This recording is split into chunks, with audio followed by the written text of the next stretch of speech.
dan 22. Di sini kami akan menjelaskan skematik jaringan di SMA Negeri 1 Kebumen. Langsung saja yang pertama yaitu planning atau tujuan sebagai panduan dalam merancang, memasang, mengelola, memperbaiki jaringan agar koneksi internet berjalan dengan baik dan efisien. Informasi 1. ISP. ISP ada IndiHome dan Icon Plus. IndiHome ada 300 Mbps dan Icon Plus ada 200 Mbps. Yang kedua, pembagian IndiHome. Bandwidth 300 Mbps dibagi menjadi 100 Mbps untuk TO, 100 Mbps untuk guru, dan 100 Mbps untuk laboratorium. Dan yang ketiga ada pembagian Icon Plus, 200 Mbps dibagi menjadi 100 Mbps untuk TO dan 100 Mbps untuk siswa. Bandwidth siswa kemudian dibagi ke 5 panel box masing-masing 20 Mbps yang melayani 6, 7, 8, 9 dan 9 ruangan. Yang kedua ada analisis kebutuhan. Yang pertama MCB atau miniatur circuit breaker, berfungsi dan mengamankan instalasi listrik dari konsleting dan beban berlebih.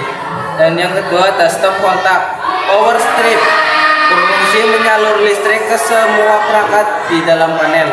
Yang ketiga ada switch jaringan, berfungsi menghubungkan dan membagi jaringan internet ke beberapa perangkat atau kelas. Yang keempat ada media atau converter fiber optik, fungsi mengubah sinyal fiber optik menjadi sinyal jaringan LAN atau Ethernet. Yang kelima ada adaptor atau power supply, berfungsi mengubah listrik AC menjadi DC untuk memberi daya ke switch dan media converter. Yang keenam ada kabel LAN, berbentuk kabel abu-abu dengan ujung konektor bening RJ45, berfungsi menyalurkan data jaringan ke kelas. Yang ketujuh ada fiber optik, berbentuk kabel kecil dengan konektor biru yang masuk ke media converter, fungsinya membawa sinyal internet dari jaringan utama sekolah. Yang kedelapan ada panel box, berfungsi melindungi dan merapikan instalasi listrik serta jaringan.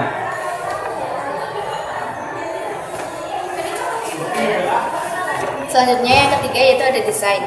Yang pertama ada merancang topologi jaringan, menggunakan topologi star agar mudah dikelola dan jika satu kabel rusak tidak mengganggu jaringan lainnya. Yang kedua merancang alur koneksi ESP1 dan ESP2 ke router, ke core switch, lalu ke panel box 1 sampai 5, lalu switch tiap ruangan sampai akses point dan perangkat pengguna. Yang ketiga yaitu merancang pembagian jaringan. Panel box 1 melayani 6 ruangan, panel box 2 melayani 7 ruangan, panel box 3 melayani 9 ruangan, panel box 4 melayani 8 ruangan, dan panel box 5 melayani 9 ruangan. Yang keempat yaitu merancang pembagian bandwidth. Bandwidth dari ESP dibagi ke setiap panel box sesuai jumlah ruangan. Yang keempat yaitu implementasi. Yang pertama melakukan pemasangan perangkat jaringan seperti server, router, switch, panel box, access point, dan kabel sesuai dengan rancangan yang telah dibuat. Yang kedua menghubungkan pemasangan perangkat berdasarkan skema jaringan agar seluruh ruangan dapat terhubung. Yang ketiga, melakukan konfigurasi perangkat seperti pengaturan IP address, pembagian bandwidth, dan pengaturan akses jaringan. Yang keempat, melakukan pengecekan awal terhadap koneksi setiap perangkat sebelum jaringan digunakan.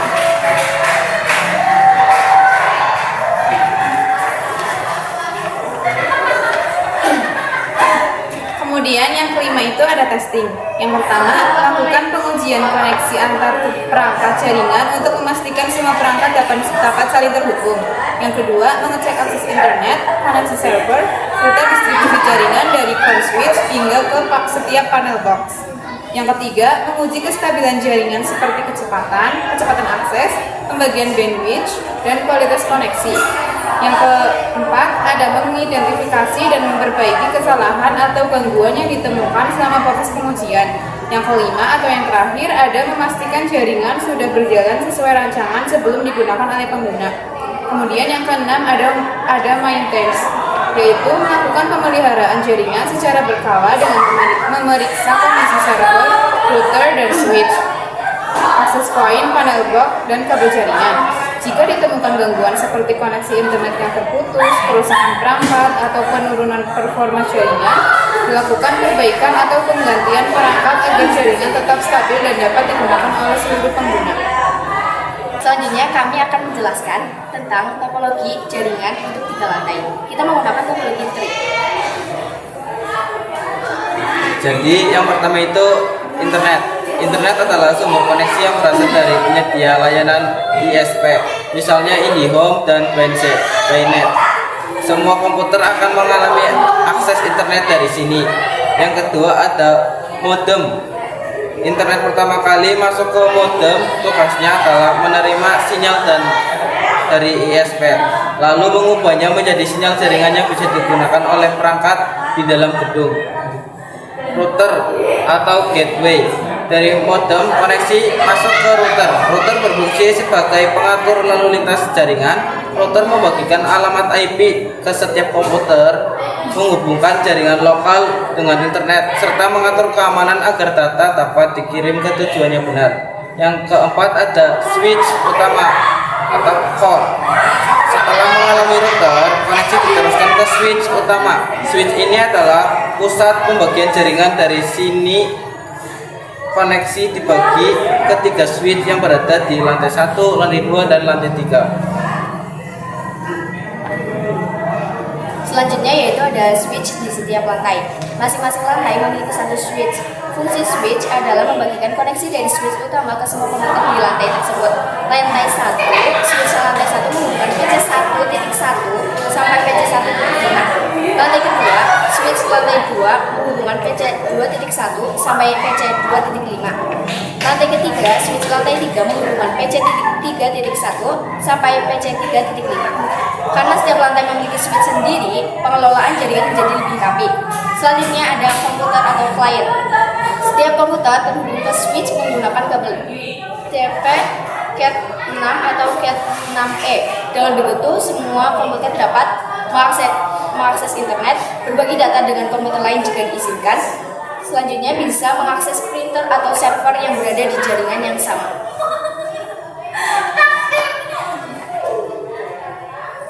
Kemudian ada alur kerja jaringan. Yang pertama, urutan perjalanan data yaitu internet, modem, router, switch utama, switch lantai, dan komputer. Misalnya, PC 2.3 membuka Google. Yang pertama, permintaan dikirim ke switch lantai 2. Yang kedua, switch lantai 2 meneruskan ke switch utama. Kemudian yang ketiga, switch utama mengirimkan ke router. Dan yang keempat, router meneruskan ke modem. Yang kelima, modem menghubungkan ke internet. Dan yang keenam, jawaban dari Google kembali melalui jalur yang sama hingga tampil di PC itu 2.3. Mengapa menggunakan desain seperti ini? Karena gedung memiliki 3 lantai. Lebih efisien jika setiap lantai memiliki switch sendiri. Kabel menjadi lebih pendek, pemasangan lebih rapi, dan jika switch di satu lantai rusak, hanya lantai tersebut yang terganggu. Kemudian, jika switch utama rusak, maka seluruh komputer di ketiga lantai tidak bisa terhubung ke jaringan maupun internet. Itu saja yang dapat kelompok kami sampaikan. Kurang lebihnya mohon maaf. Wassalamualaikum warahmatullahi